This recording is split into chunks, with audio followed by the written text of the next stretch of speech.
আমার নাম পূজা।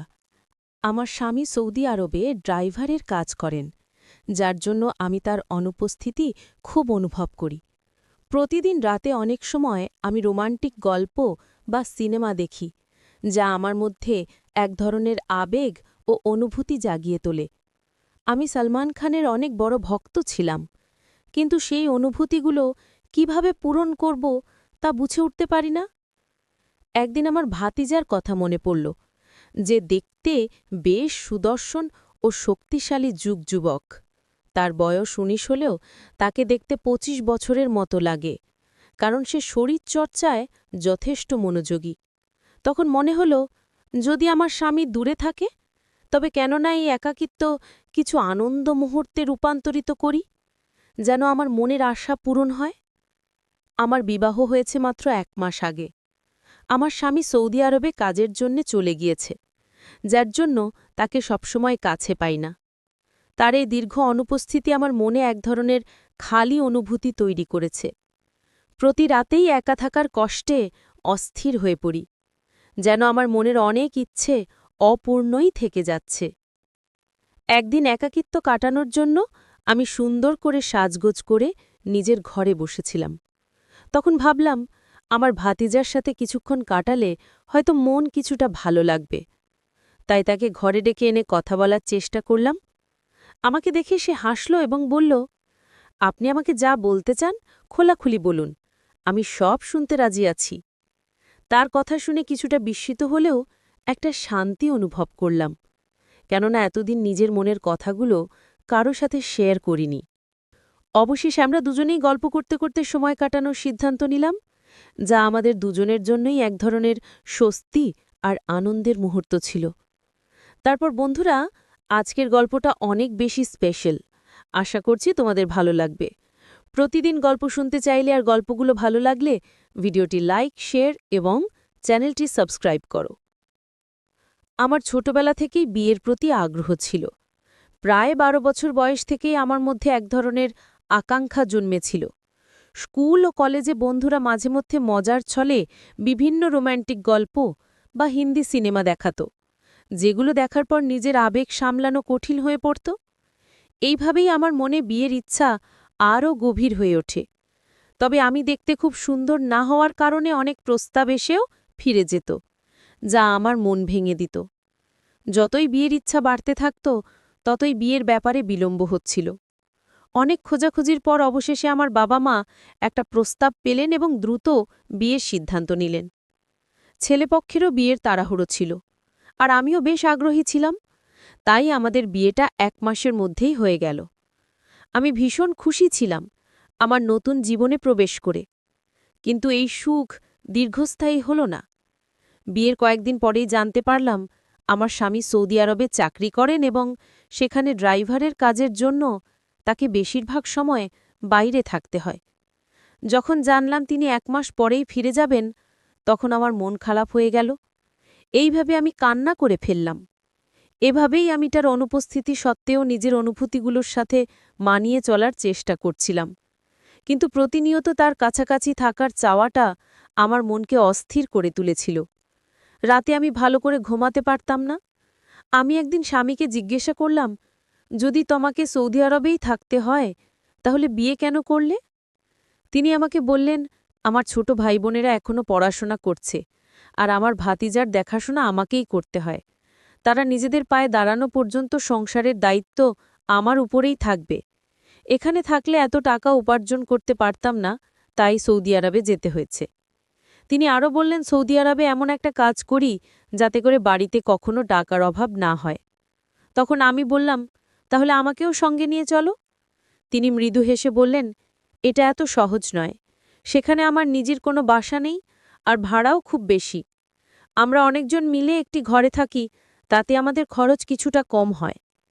এরপর তিনি বললেন, আমি বছরে একবার আসি, সেটাও মাত্র ১ মাসের জন্য। তার এই কথা শুনে আমার মন ভারাক্রান্ত হয়ে গেল।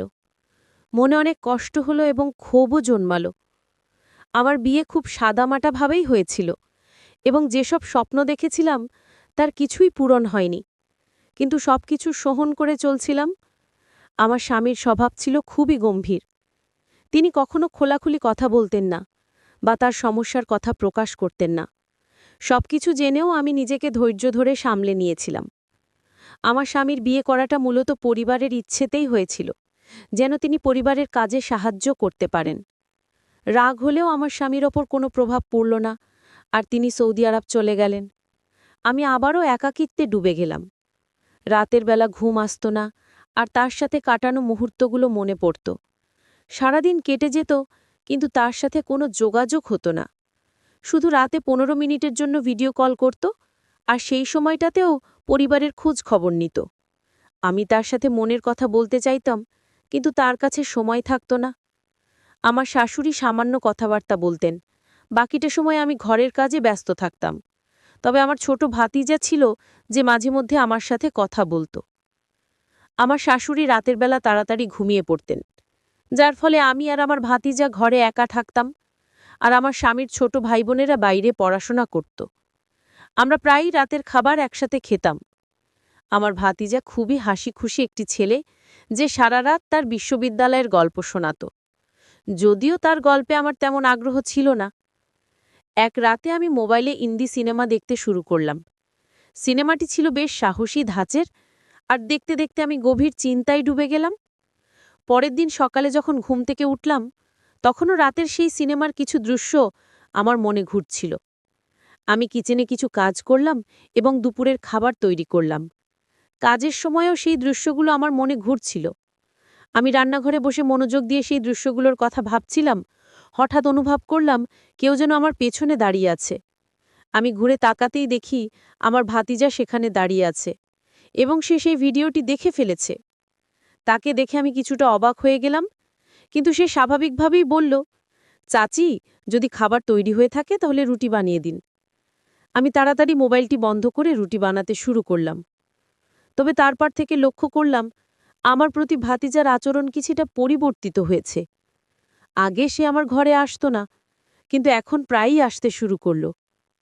একদিন বলল, আজ বিকেলের চা আমার ঘরেই খাবে, কারণ লাউঞ্জে শীত বেশি। শীতকালে আমার শাশুড়ির অভ্যাস ছিল যে তিনি বেশিরভাগ সময় নিজের ঘরেই থাকতেন এবং সেখানেই খাবার নিয়ে যেতেন। শাশুড়িকে খাবার দিয়ে এসে দেখি আমার ঘরে আমার মোবাইলটি সে দেখছে, যে আমার মোবাইলের সমস্ত ব্রাউজিং হিস্ট্রি দেখে ফেলেছে এবং জানতেও পেরেছে আমি কী ধরনের ভিডিও দেখতাম। তারই আচরণে আমি খুবই অবাক হলাম। সে কে, যে আমার মোবাইল চেক করবে? আমি চায়ের ট্রেটা বিছানার ওপর রাখলাম এবং নিজের মোবাইলটি ভাতিজার হাত থেকে নিয়ে পাশে রেখে দিলাম। চা খেতে খেতে ভাতিজা হেসে আমাকে জিজ্ঞাসা করল, চাচি, আপনার কী ধরনের সিনেমা পছন্দ? তারই প্রশ্ন শুনে আমি কিছুটা অপ্রস্তুত বোধ করলাম এবং বললাম, তোমার প্রশ্নের অর্থ কি? সে হেসে ব্যাখ্যা করল, মানে আপনার কি অ্যাকশন মুভি ভালো লাগে নাকি রোমান্টিক? আমি তার দিকে তাকাতেই সে বলল, রোমান্টিক সিনেমার মধ্যে একটা আলাদা ব্যাপার আছে, বিশেষ করে হিন্দি সিনেমায়। আমি চুপ থাকায় সে নিজেই আবার বলল, চাচি, আপনি চাইলে আমাকে বন্ধু ভাবতে পারেন। ভাতিজা চাচির মধ্যে বন্ধুত্ব হওয়াই স্বাভাবিক, আর আপনার একাকিত্বে আমিও পাশে থাকতে পারি। তার কথাগুলো শুনে আমি কিছুটা লজ্জা পেলাম এবং বললাম, আমার মাথায় একটু ব্যথা করছে, তুমি চা তোমার ঘরেই গিয়ে খাও। যদিও আমি বন্ধুত্বপূর্ণভাবে মিশতে চেয়েছিলাম, তবু কিছুটা অস্বস্তি অনুভব করছিলাম। কথা বলার ধরন দেখে আমি কিছুটা বিরক্ত হলাম এবং কড়া ভাষায় ভাতিজাকে বললাম যে এখান থেকে চলে যাও, সে নিজে চা নিয়ে ঘরে চলে যেতে পারে। সে বিনা দ্বিধায় কাপটা হাতে নিয়ে ঘরে চলে গেল। সাধারণত কাজের ফাঁকে ফাঁকে সে মাঝে মধ্যে আমার সঙ্গে হালকা মজা করত, কিন্তু সেদিনের পর থেকে সে কিছুটা চুপচাপ হয়ে গেল। পরদিন সকালে যখন আমি রান্নাঘরে সকালে নাস্তা বানাচ্ছিলাম, তখন সে হঠাৎ নিজের ঘর থেকে চাচি চাচি বলে ডাকতে শুরু করল। আমি তার ঘরে ঢুকে দেখি সে নিজের শার্টের বোতাম লাগানোর চেষ্টা করছে। আমাকে দেখে সে বলল, চাচি, আমার শার্টের বোতাম খুলে গেছে, আপনি কি একটু সাহায্য করতে পারেন? আমি কিছুটা দ্বিধা নিয়ে তার শার্টের বোতাম লাগাতে শুরু করলাম আর কাজের মনোযোগ দিলাম। কাজ করতে করতে হঠাৎ আমি লক্ষ্য করলাম সে আমার দিকে মনোযোগ দিয়ে তাকিয়ে আছে, যা আমাকে একটু অস্বস্তিতে ফেলল।